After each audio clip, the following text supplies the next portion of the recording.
Assalamualaikum, selamat pagi pemirsa. Apa kabar Anda hari ini? Berbagai informasi penting dan menarik akan kami sajikan untuk Anda. Bersama saya Ainun Supina, inilah Kabar Sumatera.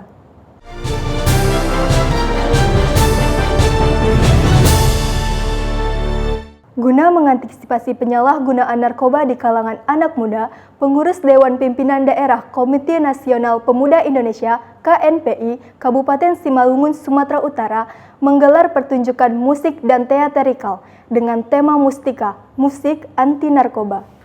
Bahaya peredaran dan penyalahgunaan narkotika bagi kaula muda dan para pelajar menjadi perhatian khusus bagi jajaran pengurus DPD KNPI Kabupaten Simalungun, Sumatera Utara, guna menjauhkan para generasi muda dari hal-hal yang negatif dan terjerumus ke lembah hitam dan menggunakan narkoba. DPD KNPI Simalungun kemudian menggandeng para pelajar untuk bersama-sama memeranginya dengan berbagai kegiatan positif, diantaranya dengan berperan aktif dalam pertunjukan seni dan budaya daerah.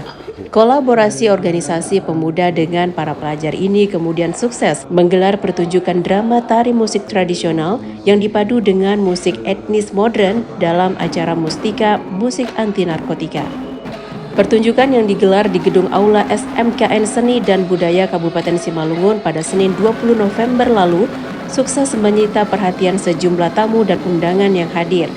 Pementasan drama dipadu dengan berbagai musik tradisional dan modern ini melibatkan sejumlah pelajar dari anak-anak SMKN Seni dan Budaya, SMKN 1 Raya dan SMK Pertanian Batu 20 serta anak-anak SMK dan SMP di Kecamatan Raya Kabupaten Simalungun. Kapolres Simalungun AKBP Ronald FC Cipayung yang hadir menyaksikan pementasan para pelajar ini sangat mengapresiasi pertunjukan yang diperankan oleh para pelajar.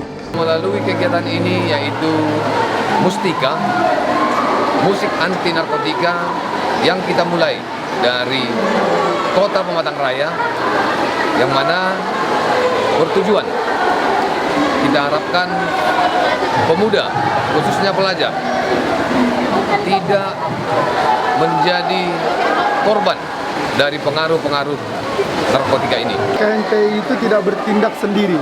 KNPI itu pasti berdiskusi dan bertanya kepada orang tuanya.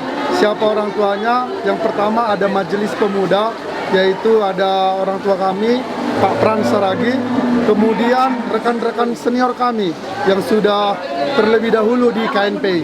Terkait Mustika, apa sih Mustika? Musik anti narkotika ini harapan kami bisa membawa komunitas baru bagi bagian dari elemen masyarakat untuk menjadi gerakan seperti anti narkoba. Pertunjukan ini diharapkan dapat menggugah para kaula muda, khususnya para siswa dan pelajar di Kecamatan Raya dan Kabupaten Simalungun tentunya, untuk tidak terjerumus dalam penggunaan narkotika. Dari Kabupaten Simalungun, Sumatera Utara, Daud Sitohang, TV One, mengabarkan. Pelantikan Badan Pengurus Harian dan Dewan Pengawas Persadaan Pomparan Ni Borsak Sirumonggur Sihombing, Lumbang Toruan, Boru Dohot Bere Saportibi, periode 2023-2028 berjalan sukses dan lancar.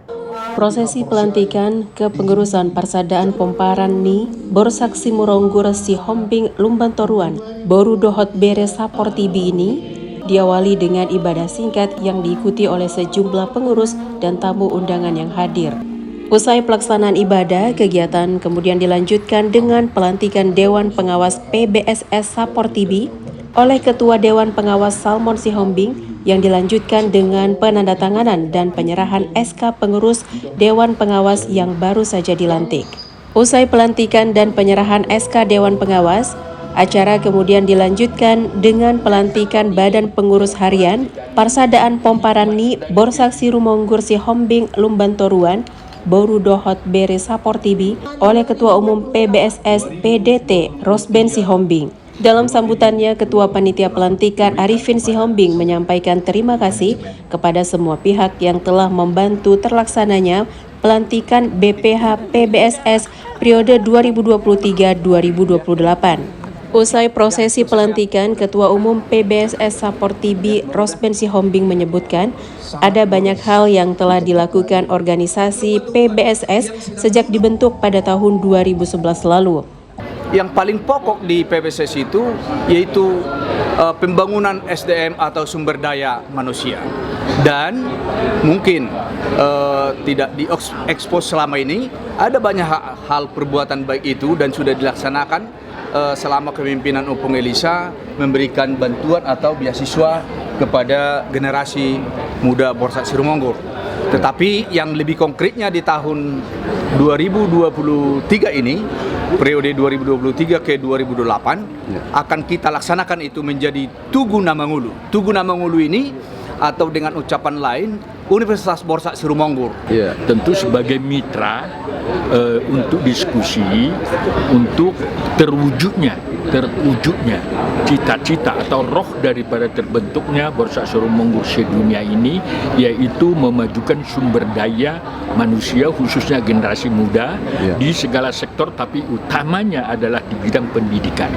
Kalau ya pelaksananya tentu Dewan Pengurus Harian, tapi kami hanya sebagai mitra tentunya memberikan masukan-masukan yang baik sesuai dengan yang disampaikan oleh Bapak Rosben tadi.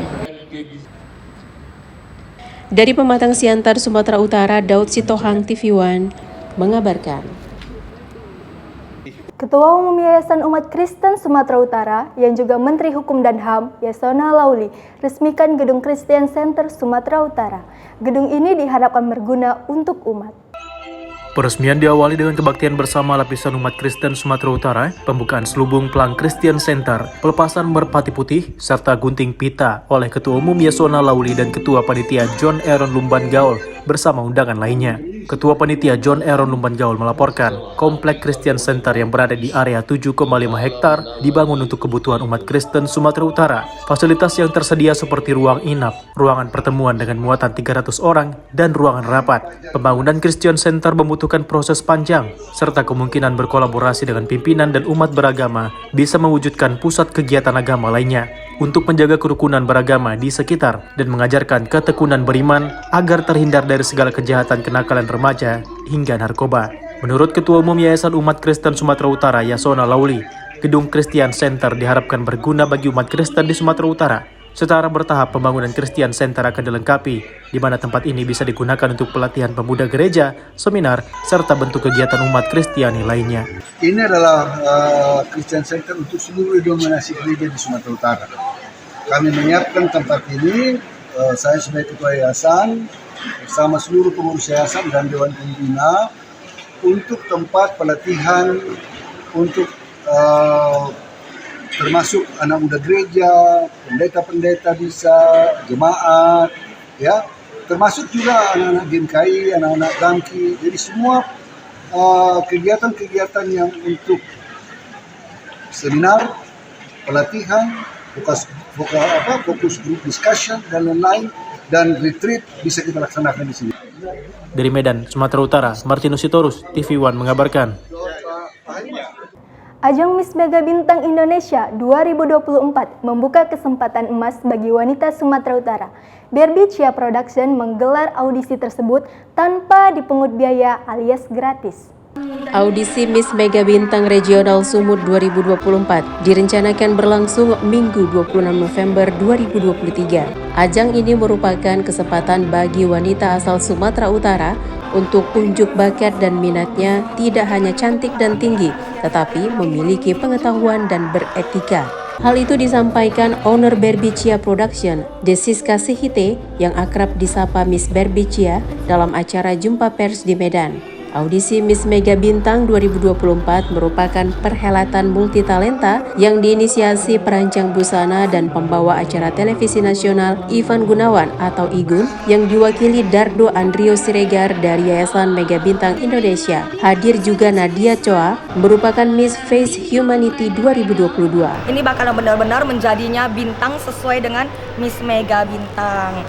Karena Miss Mega Bintang itu setahu saya menilai saya pribadi termasuk ajang yang bergengsi number 1 di Indonesia. Ada beberapa pihak yang mengirimkan formulir dan bersedia untuk menjadi regional, kemudian kita kurasi, kita pilih, dan akhirnya untuk Sumatera Utara terpilih dari Barbie Chia Production untuk Miss Mega Bintang Sumatera Utara. Saya ingin mereka tuh punya kesiapan dari hati, bahwa ini memang passion mereka memang mau menjadi seorang bintang, karena kita carinya seseorang yang memiliki kemampuan untuk menjadi seorang bintang di tingkat nasional bahkan internasional. Bagi yang berminat bisa mendaftarkan diri melalui media sosial Miss Mega Bintang Sumatera Utara 2024 atau langsung ke Sanggar Berbicia Production di Medan Tembung. Dari Medan, Sumatera Utara, Sri Gustina Hasan, TV One mengabarkan. Setelah melalui perdebatan panjang pada rapat dengar pendapat di kantor DPRD Indragiri Hilir Riau, akhirnya permasalahan masyarakat yang terdampak akibat peledakan blasting batubara menemukan kesepakatan untuk diselesaikan.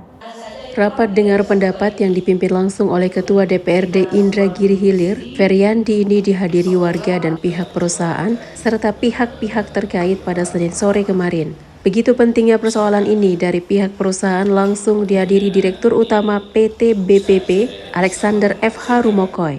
Dalam dengar pendapat tersebut, warga awalnya mengeluhkan persoalan yang mereka alami tentang ledakan atau blasting yang dilakukan pihak perusahaan karena berdampak terhadap perusakan tempat tinggal mereka. Sehingga berharap ada solusi yang dilahirkan dalam pertemuan tersebut. Sementara pihak perusahaan harus melakukan blasting untuk kelancaran kegiatan mereka. DPRD yang menjadi motor mediasi meluruskan persoalan kedua belah pihak, di mana warga tidak menghalangi investasi, sementara pihak perusahaan juga harus memperhatikan lingkungan dan warga sekitar. Dari pihak masyarakat menyampaikan kepada kami tadi juga sudah diambil kesepakatan baik terhadap kegiatan ganti rugi terhadap perusahaan masyarakat. Perusahaan siap untuk melaksanakan ganti rugi apakah nanti bentuk biaya maupun langsung perbaikan. Jadi kita akan melakukan blasting, tetapi blasting yang semua risikonya terukur. Kedua, masalah yang sebelumnya terdampak yang menurut masyarakat belum tuntas, kita akan tuntaskan. Kami berharap rekan-rekan media mengawal, karena sejauh apa kesepakatan ini diimplementasikan di lapangan, apakah betul kesepakatan ini dilakukan sebagaimana semestinya atau ini hanya apa yang terjadi di atas kertas. Dari Kabupaten Inhil Riau, Arif Budiman, Suparto, TV One mengabarkan. Ikatan Wartawan Online Sumatera Utara, IWO Sumut, menggelar diskusi publik dan deklarasi pemilu damai di Aula Gedung Haji Adib Kampus 1 UINSU Kota Medan, Sumatera Utara. Ikatan Wartawan Online Sumatera Utara IWO Sumut menggelar diskusi publik dan deklarasi pemilu damai di Aula Gedung Haji Anif Lantai 3 Kampus 1 UINSU Medan, Sumatera Utara pada Kamis 9 November 2023. Dalam kegiatan tersebut dihadiri Kabid Humas Polda Sumatera Utara Kombes Pol Hadi Wahyudi, Ketua PP IWO Yudhistira Adi Nugraha, Ketua KPU Provinsi Sumatera Utara yang diwakili Kotaris Banurea, dan mahasiswa-mahasiswi dari beberapa kampus serta insan pers Kota Medan. Diskusi publik dan deklarasi pemilu damai dibuka secara resmi oleh Ketua PP IWO Yudhistira Adi Nugraha setelah memberi kata sambutan. Kawan-kawan jangan terlalu berpikir terkait bisnis, karena memang kalau bicara pemilu tentu bicara tentang pesta demokrasi. Disinilah sebenarnya teman-teman itu berharap ada income, ada profit yang diharapkan baik dari capres-cawapres ataupun dari para calon anggota legislatif. Nah itu tentu menjadi salah satu nyawa media. Tapi jangan lupa tetap mengedepankan independensi dan juga netralitas, dan juga jangan menyebarkan hoax. Hal ini bisa dicontohkan oleh Dewan Pers. Jangan sampai Dewan Pers berharap kepada media tidak netral, tapi faktanya ada oknum-oknum yang melakukan cawe-cawe sehingga kawan-kawan juga menjadi gamang ataupun menjadi terganggu, pada akhirnya merugikan seluruh masyarakat Indonesia. Deklarasi pemilu damai dibubuhi stempel pengurus wilayah atau PW IWO Sumut tertanggal 9 November 2023. Diserahkan PLT IWO Sumut Zahendra ST secara simbolis kepada anggota KPU Sumatera Utara dengan disaksikan Kabid Humas Polda Sumatera Utara Kombes Pol Hadi Wahyudi. Dari Medan, Sumatera Utara, tim TV One mengabarkan. Pemerintah Kota Medan terus gencar melakukan pembangunan infrastruktur. Tentunya ini membutuhkan pengawasan dari DPRD Kota Medan. Berikut laporan reporter Nofri Avandi bersama Wakil Ketua DPRD Medan, Razudin Sagala.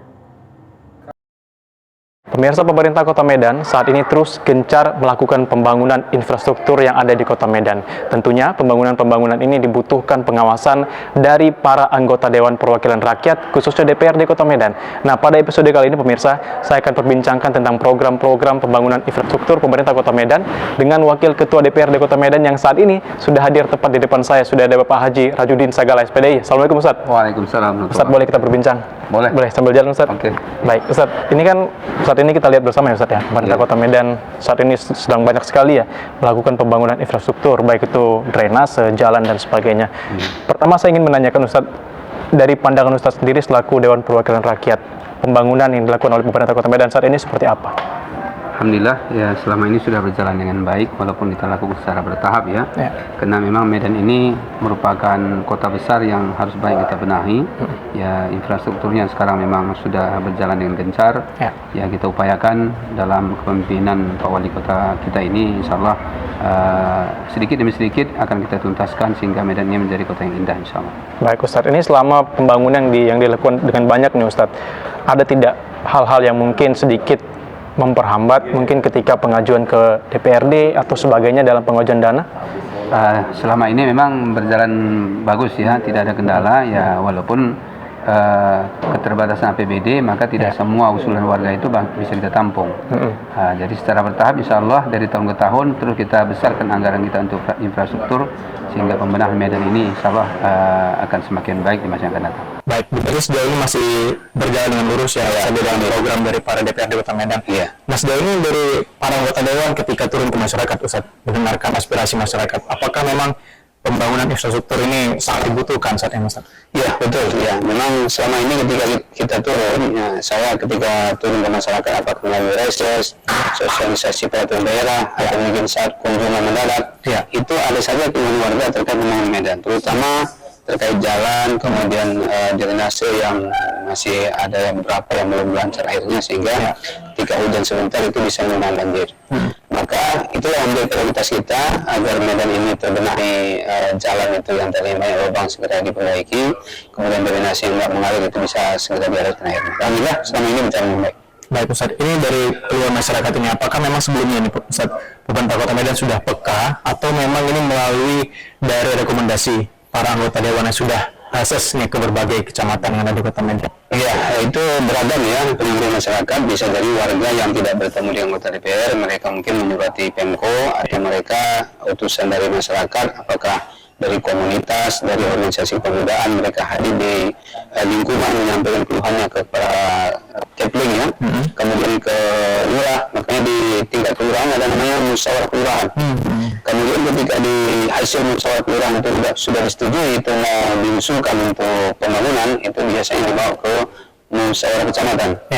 Dari hasil musyawarah kecamatan juga ini memang dari prioritas, itu dibawa ke musrembang. Ya, dari musrembang nanti masuk ke badan anggaran. Akan bahas bersama badan anggaran juga utusan dari Pemko dengan alasan-alasan yang cukup kuat bahwa ini harus dimasukkan dalam APBD. Selama ini berjalan baik dan kita anggarkan secara bersama. Baik Ustaz, ini kan anggota Dewan berada di tengah-tengah ya Ustaz, antara pemerintah dan juga masyarakat. Kalau kita lihat mungkin dari pemerintah Kota Medan sudah banyak melakukan. Dari masyarakat sendiri peran aktifnya seperti apa Ustaz untuk pembangunan di Kota Medan ini? Ya itulah tadi seperti saya sampaikan di awal, mereka ada yang menyampaikan sifatnya pribadi, ada yang langsung atas nama masyarakat, atas nama komunitas, organisasi pemudaan, begitu juga atas nama rumah ibadah. Ya, ada juga yang menyampaikan atas nama PKM, atas nama Pemuritan, atas nama Penatua Gereja, atas nama organisasi keagamaan. Ya, siapapun itu, ya, atas nama apapun itu, selama itu untuk pembangunan Medan, insya Allah selama ini kita tampung yang baik. Dari organisasi keagamaan dan juga pengurus rumah ibadah Ustaz yang saya sampaikan, ini pembangunan seperti apa yang biasanya mereka minta atau usulkan Ustaz? Ya, selama ini terkait dengan rehat rumah ibadah ya, baik itu masjid, musala, kemudian gereja, ya itu selama ini juga banyak keluhan sampai ke kita, dan alhamdulillah selama ini kita tampung dan bisa kita bawa ke badan anggaran dan itu semua teradvokasi dengan baik. Itu disetujui dengan mudah ya, dengan kepentingan masyarakat. Betul. Baik Ustaz, ini kan kita lihat Ustaz banyak sekali ya, sangat gencarnya pemerintah Kota Medan melakukan pembangunan, baik itu tugu kota ya Ustaz, kemudian jalan, kemudian drainase. Ustaz melihatnya saat ini yang terbaru kan ini ada overpass ya Ustaz ya, di jalan dekat stasiun kereta api Kota Medan dan juga pembangunan underpass di simpang Jalan Gatot Subroto. Ini Ustadz melihatnya seperti apa kepentingannya, kemudian seperti apa dana yang dianggarkan untuk program ini? Ya, karena kita ingin Medan ini lebih baik ya, apalagi Medan merupakan kota ketiga terbesar setelah Jakarta dan Surabaya. Tentu kita ingin juga Medan sejajar dengan kota-kota yang lain yang sudah jauh lebih maju dan indah. Maka kita benahi segala sisi, termasuk tadi pembangunan underpass, ya itu yang juga yang ada yang dananya dari multi-yes ya. Ya itu sudah kita setujui, walaupun ada beberapa lokasi itu yang tidak hanya mengandalkan dari APBD, ya, tapi juga dari CSR. Alhamdulillah inilah terobosan yang sudah dilakukan oleh Pak Wali Kota. Beliau lobby ke pusat, alhamdulillah kita berhasil dan kita selalu menyampaikan di Banggar dengan kepentingan itu ya kita semua sepakat gitu. Ya untuk kebaikan Medan kita setuju. Dan anggota Dewan sendiri melihat adanya ikut kerjasamanya dari pihak-pihak luar ini seperti apa, Ustaz? Ya berarti pihak CSR berarti ikut juga memperhatikan Medan. Dan Medan ini juga sejajar bahkan lebih indah dari kota-kota yang lain. Ini kita sambut sangat baik ya. Mereka punya pemikiran seperti itu. Alhamdulillah ini kena komunikasi yang baik. Mereka sampai bersedia untuk memberikan sejumlah dana. Seperti ini patut kita apresiasi ya. Wali kota kita juga membangun komunikasi dengan pihak CSR sehingga mereka mau mengelontorkan sejumlah uang. Seperti apa Ustaz melihat keurgensinya begitu untuk pembangunan underpass mungkin di Jalan Gatot Subroto yang saat ini sedang tengah diproses? Ya, kami sambut baik ya, karena mengingat Medan ini seperti tadi yang saya sampaikan merupakan kota ketiga terbesar, ya tidak hanya besar wilayahnya tapi juga besar penduduknya, sehingga kemacetan di Medan ini semakin tinggi. Jadi Medan ini sudah mirip Jakarta, makanya untuk mengurai kemacetan itulah kita sepakati ketika ada CSR yang memberikan suntikan dana untuk membangun underpass, kita setuju untuk mengurai kemacetan. Alhamdulillah sudah disetujui di Jalan Gatot Subroto ya, dan beberapa titik yang lain. Alhamdulillah ini kita sambut gembira, sehingga dalam waktu tidak terlalu lama Medan yang selama ini kita lihat macet, tidak hanya di jam-jam kerja, pagi, sore, bahkan hari libur pun sudah mulai macet. Dengan lahirnya underpass ini ya kita berharap ya kemacetan itu bisa terurai dan kita saat berjalan di Medan itu semakin mudah dan semakin lancar dan semakin memberi kenyamanan yang Ustaz. Tapi Ustaz melihat saat ini mungkin sedikit adanya kenyamanan ini terganggu Ustaz, ketertiban lalu lintas mungkin sedikit berubah ya, mulai dari mekanisme rekayasa lalu lintasnya juga saat ini saya lihat banyak yang berubah untuk mempermudah nih pembangunan jalan ini seperti apa Ustaz? Ya saya kira wajar, namanya juga sedang berbenah ya. Ada waktunya, ada proses. Nanti setelah sekian lama ya jalan-jalan yang tadi kita usulkan untuk dibenahi seperti pembuatan underpass itu sudah selesai. Kemudian tumpukan pasir atau tanah yang material itu nanti sudah diangkut. Ya insya Allah setelah itu akan lebih nyaman untuk warga Medan ketika nanti berlalu lintas di jalan-jalan besar. Bahkan sekarang sampai ke lorong-lorong kecil, yaitu drainase dan parit itu sudah diperdalam, diperlebar, sehingga ya kenyamanan warga ketika lalu lintas sampai ke jalan kecil pun akan diupayakan untuk semakin baik. Semakin baik ya Ustaz. Ini proses yang harus kita rasakan bersama Ustaz. Mudah-mudahan bersabar dalam waktu tidak terlalu lama, insya Allah mudah-mudahan jauh lebih baik dibandingkan tahun sebelumnya. Baik Ustaz, Ustaz melihat adanya keluhan masyarakat saat ini mungkin yang ketika pembangunan unit drainase di depan rumahnya sedikit mengeluh Ustaz, mungkin terganggu dari segi ekonominya. Dari anggota yang sendiri melihat hal ini seperti apa Ustaz? Ya itu saya kira tidak terlalu lama ya, karena memang mereka yang mengerjakan pekerjaan itu sudah memang ada ahlinya dan bidangnya. Ya mohon bersabar saja. Saya kira ya dalam waktu berapa pekan ya atau beberapa bulan secara menyeluruh insya Allah Medan sudah akan jauh lebih baik lah. Baik Ustaz. Tadi kita udah bahas soal jalan Ustaz, soal drainase juga udah. Ini kan yang juga menjadi perhatian masyarakat adalah berdirinya beberapa tubuh kota nih di kota Medan Ustaz. Ustaz melihat ini apakah cukup penting untuk menjadi ikon kota Medan atau seperti apa? Apakah ini memang hanya unsur keindahan dan sebagainya seperti apa Ustaz? Ya saya kira semua unsur ya, di samping keindahan kemudian juga begitu warga luar Medan masuk Medan dia tahu ini udah masuk Medan gitu. Nah tandanya itu tubuh yang sudah indah, kemudian menarik. Jadi yang tahun-tahun sebelumnya tidak ada ini kita adakan. Supaya nanti ketika warga luar Medan masuk Medan, oh ini tandanya sudah masuk Medan. Kenapa? Ada keindahan tubuh dan keindahan lainnya sudah ditata oleh Pemko Medan. Baik Ustaz. Ustaz mungkin dari segi anggaran saya bisa bahas Ustaz ya. Anggaran yang digelontorkan cukup banyak Ustaz untuk Kota Medan dalam segi pembangunan. Anggota Dewan sendiri melihatnya seperti apa Ustadz? Apakah ini memang layak dananya besar dikeluarkan? Apakah ini mubazir dan sebagainya? Sebenarnya tidak ada yang mubazir ya. Semua anggaran yang sudah kita sepakati itu kan prosesnya cukup panjang. Mulai dari usulan masyarakat, baik tingkat lingkungan, kelurahan, kecamatan, sampai di badan anggaran. Dan kalau memang itu argumennya kuat dan itu patut untuk dilakukan tindakan selanjutnya, kita harus sepakati. Dan selama ini semua usulan warga yang kami anggap urgent itu kita sepakati. Nah Ustaz, selain dengan dana yang cukup besar ini Ustaz, selain infrastruktur yang pemerintah Kota Medan cukup dianggarkan cukup banyak Ustaz, apalagi Ustaz yang saat ini tengah dilakukan oleh pemerintah Kota Medan yang bekerja sama dengan DPR? Ya, yang dulu kita kenal dengan BPJS ya, alhamdulillah sejak 1 Desember 2022 semua warga Medan itu sudah di-cover berobat melalui UHC. Dan itu matang-matang kita sahkan sebanyak 300 miliar. Jadi siapapun warga Medan yang ketika sakit, yang kemudian tidak sakit, yang namanya sehat, pasangnya sakit, ya ketika mereka warga Medan dibuktikan dengan KK dan KTP, sudah di-cover oleh APBD. Karena masalah kesehatan ini masalah prinsip. Ya kalau dia sakit, apapun aktivitas pasti tidak bisa dilakukan. Tapi kalau dia sehat, insya Allah dari nafkah mudah, melakukan aktivitas yang lain juga akan mudah. Mereka bekerja juga akan mudah. Maka untuk kesehatan warga Medan menjadi prioritas kita juga yang juga sangat mendasar. Kemudian termasuk bansos yang lain juga. Untuk saat ini, untuk penyejahteraan UMKM seperti apa Ustaz yang dilakukan oleh pemerintah Kota Medan? Ya alhamdulillah DPRD bersama pemerintah Kota Medan sudah banyak melakukan terobosan ya. Di Kesawan yang dikenal dengan Kota Tua itu sudah dibenahi oleh Pak Wali Kota kita. Dengan idenya yang sangat luar biasa. Termasuk dalam bidang infrastruktur juga masuk. Ya. Kemudian para UMKM yang berjualan di sana itu diberikan tempat yang nyaman, kemudian dijaga sampai mereka larut malam berdagang, dijaga keamanannya. Yang selama ini mungkin mereka ya merasakan tempatnya kecil, sekarang dan terbesar. Karena ruang parkir itu diperbesar sehingga orang leluasa masuk. Dan itu juga diberikan kenyamanan jalan melalui keramik itu. Ada setrianya juga cukup luas ya. Jadi mereka yang para pedagang selama ini yang jual jajanan itu semakin mudah dan diberikan uang yang luas oleh Pak Wali Kota, oleh Kota kita. Baik Ustaz, mungkin ini terakhir ya Ustaz ya.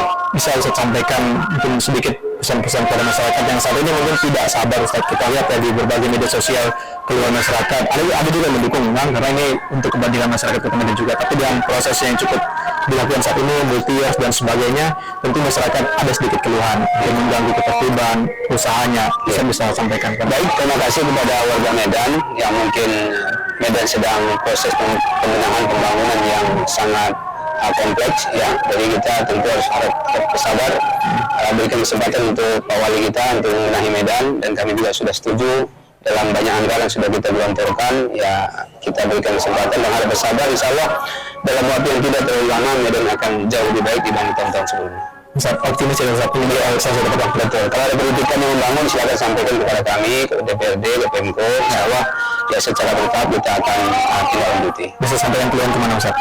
Ya bisa ke kami sebagai anggota DPRD, Satrese, Sosper, atau mungkin kapasitas saya sebagai pendakwah bila berada di masjid, di pengajian, di perwujudan, silakan. Mungkin pada momen-momen terbuka mungkin belum ada kesempatan untuk menyampaikan, bisa juga lewat WA, boleh berhubungan dengan saya di nomor 0812 604 9402. Atau dari staf saya yang selalu mengangkat pada saya, ya mereka ketika terima informasi biasanya sampaikan ke saya, yaitu melalui Heriandi dengan nomor 0813 9600 9230. Baik Ustaz, Ustaz terima kasih atas perbincangan kita hari ini sampai selesai Ustaz. Ya, sangat betul informasinya ini. Tentu masyarakat Kota Medan kita sama-sama nantikan ya, sama-sama mendukung pembangunan yang dilakukan pemerintah Kota Medan, dan memang kalau ada keluhan itu pasti karena ini proses Ustaz ya. Bisa sampaikan keluhan Anda, kritik Anda kepada Dewan yang akan menyampaikan kepada pemerintah Kota Medan agar lebih baik lagi melakukan perbaikan untuk kenyamanan masyarakat Kota Medan. Mungkin ini saja episode kita pada Kabar Sumatera pada hari ini dengan Ustaz Haji Rawidin Segala selaku Wakil Ketua DPRD Kota Medan. Kita akan berjumpa di episode berikutnya di Kabar Sumatera. Saya Nafri Afandi bersama kerabat kerja bertugas pamit undur diri. Wassalamualaikum warahmatullahi wabarakatuh dan sampai jumpa. Berakhir sudah Kabar Sumatera hari ini. Saya Ainus Supina pamit undur diri. Terima kasih dan sampai jumpa.